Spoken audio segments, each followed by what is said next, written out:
안녕하세요, 이대찬 변호사입니다. 정말 가슴 아프지만 저한테 상담이 오는 것 중에 아주 많이 오는 것 중에 하나가 음주운전을 적발되신 분들인데요. 최근 유명 배우도 음주운전에 적발이 되어서 인터넷 기사에 난리가 나는 상황인데요. 근데 전화 오시는 분들은 크게 두 가지 측면을 궁금해하십니다. 내가 구속되지 않을 것인지, 두 번째는 면허를 살릴 수 있는지에 대해서 물어보시는데요. 저번에 면허를 살릴 수 있는지에 대해서는 간단히 언급했으니까 어떤 경우에 어느 정도의 처벌을 받는지에 대해서 실무를 담당하는 입장에서 간단히 설명드리겠습니다. 어떤 처벌을 받는지에 대해서 이해하기 위해서는요, 먼저 어떤 처벌이 있는지에 대해서 확인하셔야 되는데요. 처벌의 종류는 크게 두 가지로 벌금과 징역형을 생각하실 수 있습니다. 벌금은 말 그대로 돈을 내서 문제를 해결하는 거고요. 징역형은 쉽게 말해서 감옥에 가는 것을 생각하면 됩니다. 다만 징역형 같은 경우에는 집행유예라는 제도가 있어서 일정한 기간 문제를 일으키지 않을 경우에는 그 집행을 유예하는 경우는 있을 수 있습니다. 물론 벌금형의 집행유예도 있긴 있지만 벌금형의 집행유예는 실무적으로 많이 활용되고 있지 않고 더욱이 음주운전에서는 거의 이용되는 경우가 없기 때문에 이 부분에 대한 설명에서는 제외하도록 하겠습니다.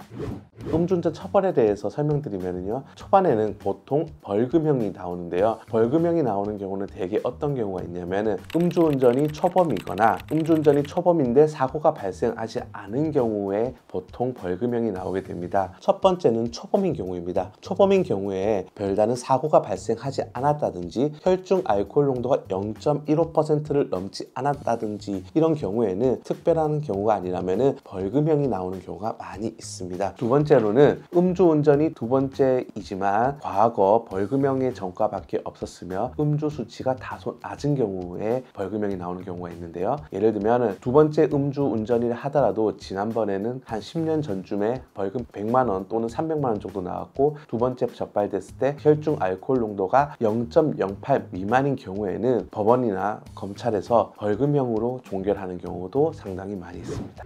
두 번째로는 징역형의 집행유예인데요. 아까 말씀드린 벌금형이 나오는 경우보다는 좀 더 높은 경우라고 보시면 됩니다. 과거 5년 이내에 음주운전을 했음에도 불구하고 다시 음주운전을 했다든지 음주운전을 처음 했지만 혈중 알코올 농도가 0.15%가 넘었다든지 처음 운전했지만 인적 피해나 물적 피해가 많이 발생해서 피해가 좀 더 많은 경우에는 징역형의 집행유예가 나올 수 있습니다. 좀 더 쉽게 설명드리면 음주운전을 2회 또는 3회를 했을 경우인데요. 음주운전 2회, 3회이고 혈중 알코올 농도 수치가 0.15% 미만인데 사고가 간단히 발생했다든지 이런 경우에는요, 징역형의 집행유예가 나올 가능성도 상당히 높다고 보통 보고 있습니다. 두 번째로 실형을 사는 경우인데요. 실형에 사는 경우는 크게 세 가지로 볼 수 있는데요. 첫 번째는 음주운전을 3번 이상 했다든지, 두 번째로는 음주운전으로 인해서 집행유예를 받았을 때 다시 음주운전에 적발이 되었을 경우, 마지막으로 혈중 알코올 농도 수치가 매우 높거나 일명 뺑소리라고 하는